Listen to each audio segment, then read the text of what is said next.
Hey there friends, Stephen Petaski here, founder of the Luxus Group, and I had not planned on shooting a video today as I'm away on a weekend with my son for a few days here at a hotel in Southern California, in Carlsbad, California actually, really great spot.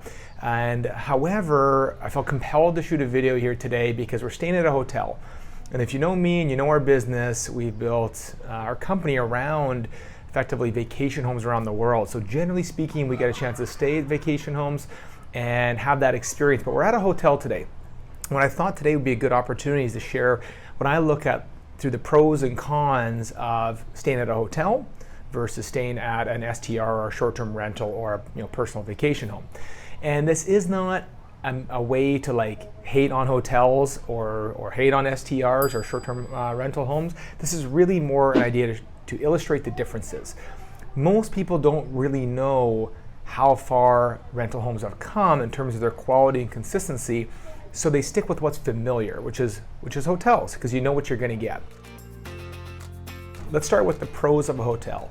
Number one pro for sure is consistency. What you see is what you get. It's the familiarity of a hotel brand, whether you get at Marriott or at the Hyatt we're at now, or Four Seasons or Fairmont, or whatever it may be. You know what you're going to get.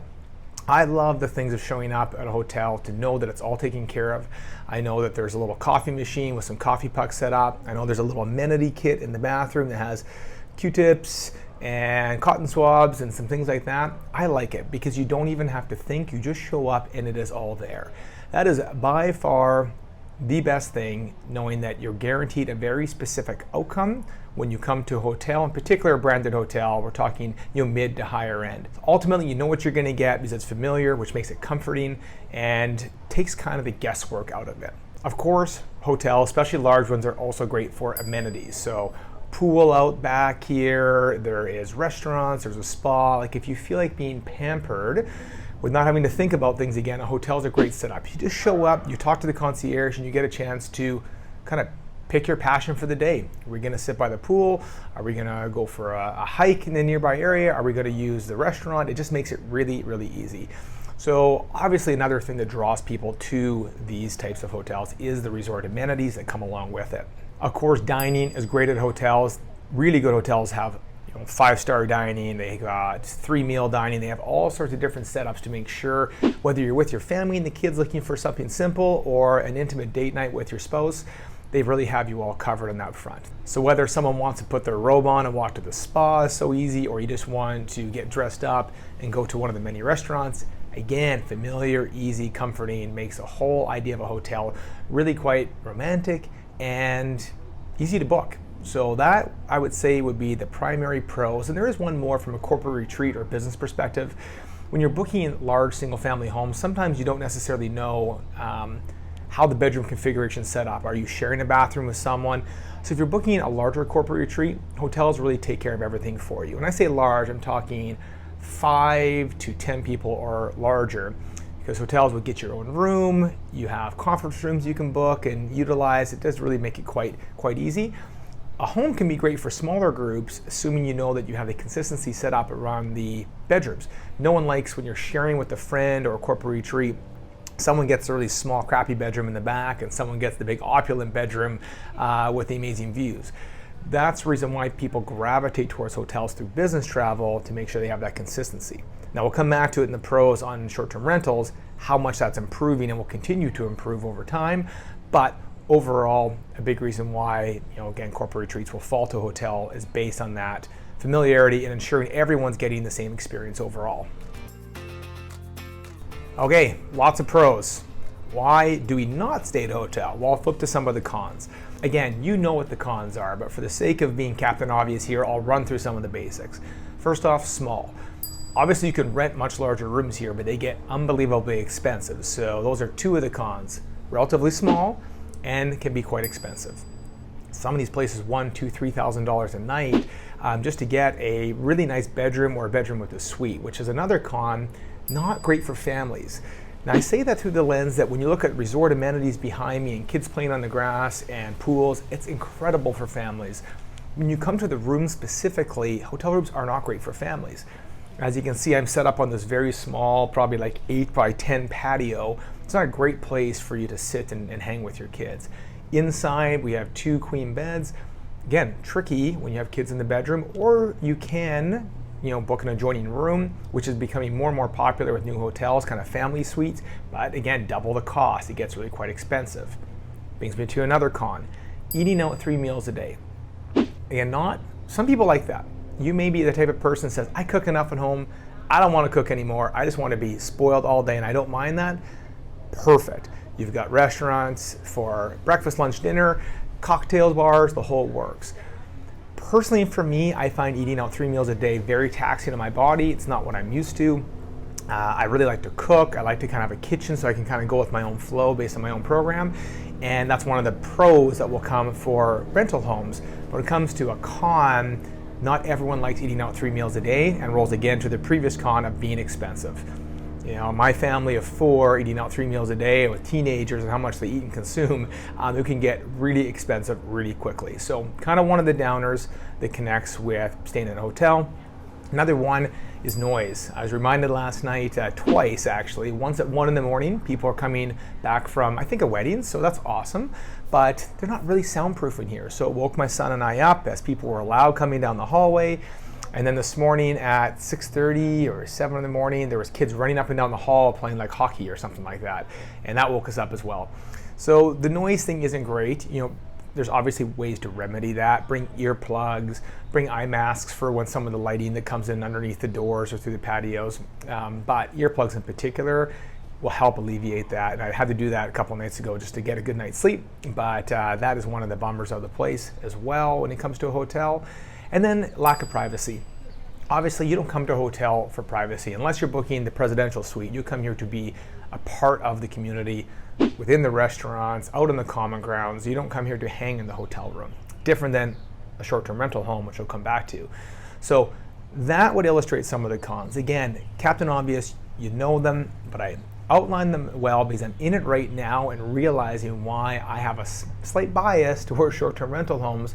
Good ones, well-managed ones, of course, and why I don't necessarily like staying in hotels except for purposes around corporate retreats, or maybe it's just a total pampered getaway with my wife, or in this case of a father-son trip. Those are reasons why it suits very well for that ease of booking, that ease of utilization.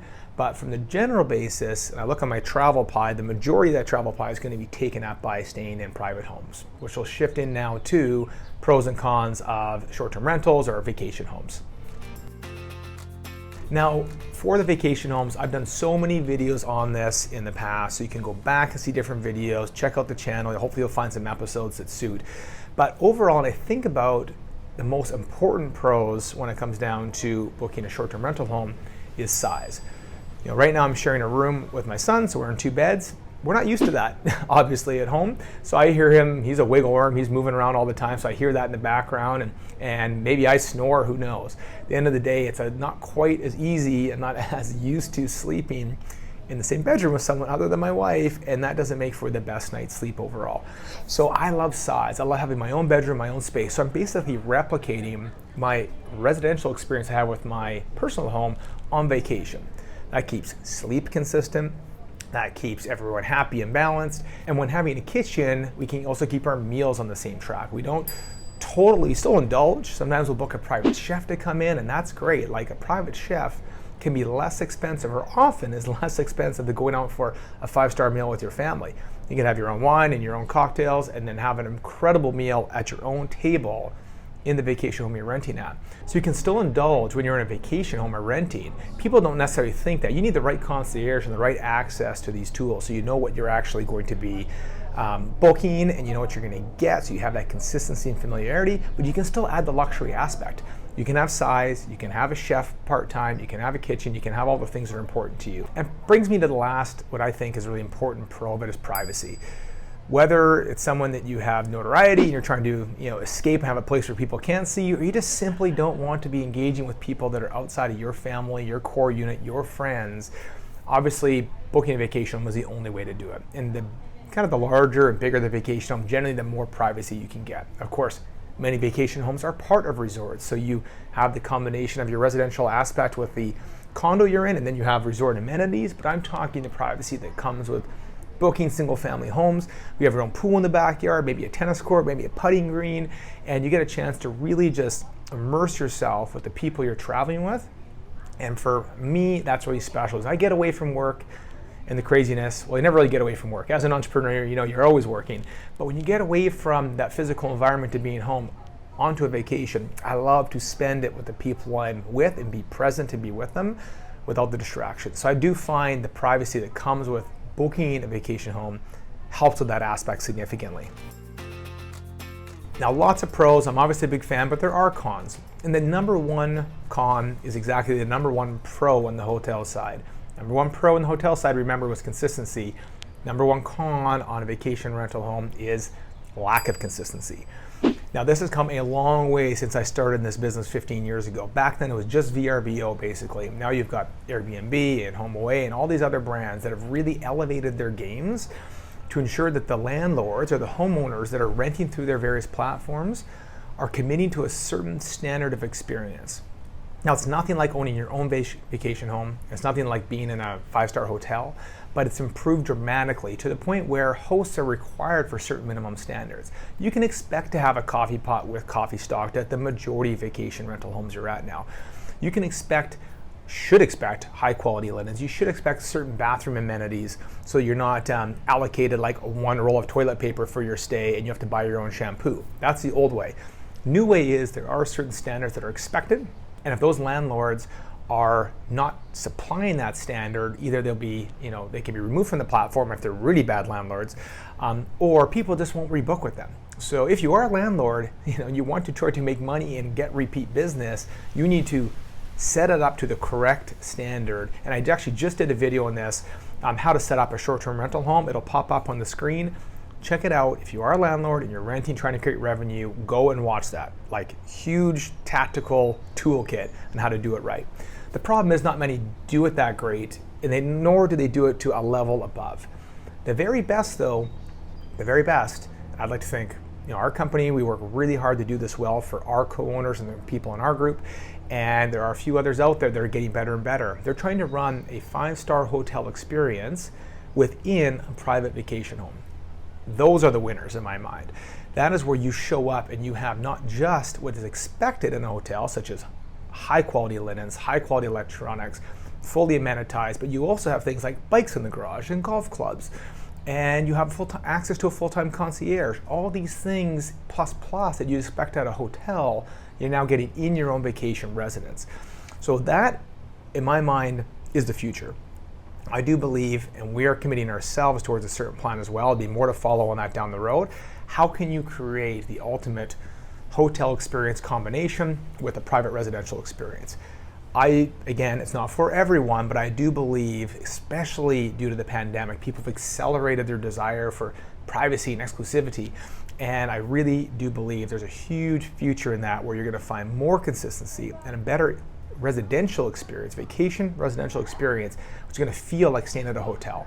So watch for more of that to come from us. Watch for more of that to come within the industry. But I hope today just gave you a really quick illustration of what I think the differences are. Again, a lot of this is very obvious, so I apologize for that.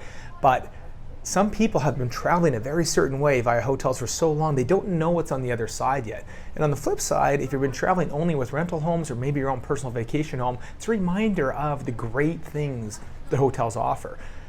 It's awesome. Like, we've had a great few days here, and I feel very blessed to have had this opportunity. And it reminds me of the things that, again, I love about them and the things that I would change about them, or how I'd travel differently. So I hope my experience helped you today. I've got to run because we are going to the airport now, but it was an awesome sharing this video with you. Hope you enjoy it, and if you like it, again, remember the fee. Just share this with someone, please. Like, that'd be amazing. We're trying to spread the word. And if you liked it as well, and it's your first time to the show, go back and check out some of the previous inventory, because there are some really good episodes there that could provide some value on your vacation home buying, selling, managing, renting journey. Thank you again. Bye for now. See you in the next show.